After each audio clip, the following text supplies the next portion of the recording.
What's going on, guys? For day 3 of the 25 days of Fly Bodies, we're going to talk about protein and specifically complete protein. So let's jump right into it. 10 reasons to eat high quality complete proteins. Number 1, build and repair muscle. Protein provides the amino acids your body needs to repair tissues, build muscle, especially important if you're working out, aging, or recovering from injury. We're going to get to how much protein you should take in later in this talk. That's number 1. Number 2, supports metabolism. Muscle burns more calories at rest than fat. Eating complete protein helps maintain lean mass, which keeps your metabolism higher. Number 3, improved satiety and appetite control. Protein is the most filling macronutrient. High quality protein reduces cravings, stabilizes hunger, and helps prevent overeating. So this is really, really important because a lot of times we don't eat enough protein, so we don't get satiated, meaning we don't feel full. And so when you do eat an adequate amount of protein, you actually feel full, and then you don't feel like you have to go eat a bunch more stuff. So number 4, stable blood sugar. Protein slows the absorption of carbohydrates, reducing blood sugar spikes and dips, key for sustained energy and preventing crashes. So that's something you should know. Like when you mix protein with carbohydrates and fat, it actually helps digest things a little slower. All right. You don't want things to hit your bloodstream and spike your blood sugar all the time. So it is a good way to keep stable blood sugar. Number 5, hormone production. Many hormones are built from amino acids. Getting complete protein supports healthy levels of insulin, growth hormone, and appetite regulating hormones. Number 6, immune system strength. Antibodies are proteins. Complete protein intake helps your body fight infections and maintain a strong immune response. Number 7, hair, skin, and nail health. Keratin, collagen, and elastin all rely on amino acids. Adequate protein promotes strong hair, healthier skin, and better nail growth. Everyone wants better hair, skin, and nails. Man, just look at these nails. Look at them. They're beautiful, aren't they? My toenails could use some work. So, number 8, supports healthy aging. As you age, you naturally lose muscle, sarcopenia. Eating high-quality protein helps maintain strength, mobility, and independence. Number 9, better workout recovery.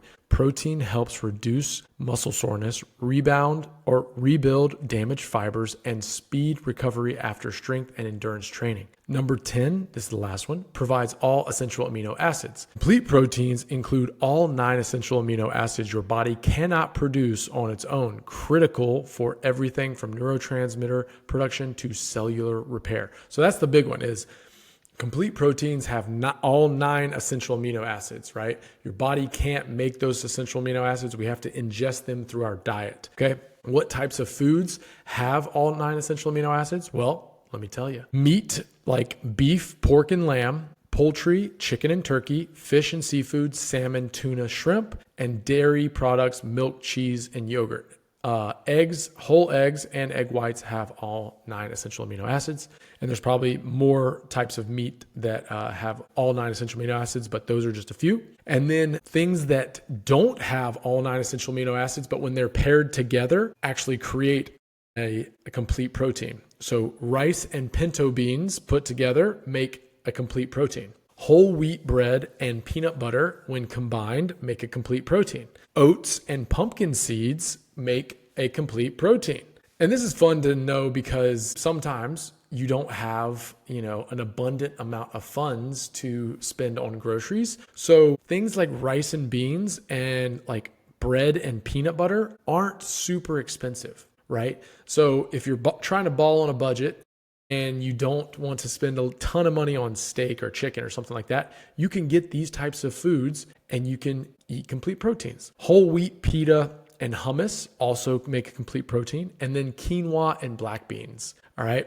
I think quinoa actually has all 9 essential amino acids, so you might not even need the black beans. So that is just good to know because it doesn't mean you have to eat meat or chicken or fish or dairy products or just eggs to get a complete protein. All right. Those things are good, but you can eat complete proteins when you combine certain foods together. And I just want to drive that point home because that's super important. Here are 5 reasons people don't eat enough protein. Number 1, they don't know how much protein they actually need, which is very, very common. Most people underestimate their daily requirement. So The guidelines that are put out there are 0.8 grams per kilogram of body weight is the bare minimum to prevent deficiency. Okay. So 0.8 grams per kilogram of body weight.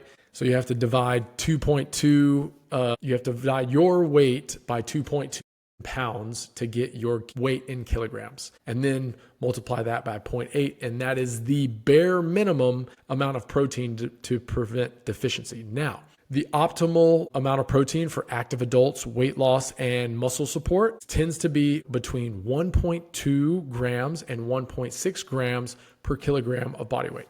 Now, what I have heard, now what I try to stick to is about 1.6 grams per kilogram of body weight for the amount of protein you should ingest per day.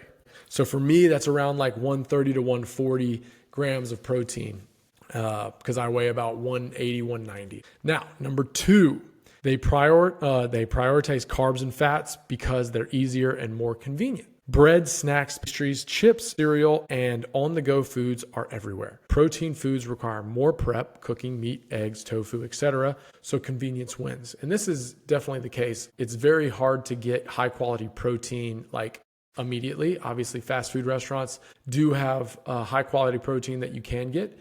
But now, I would say in today's world, at the end of 2025, fast food restaurants are pretty darn expensive. So you are actually paying a lot for the convenience factor.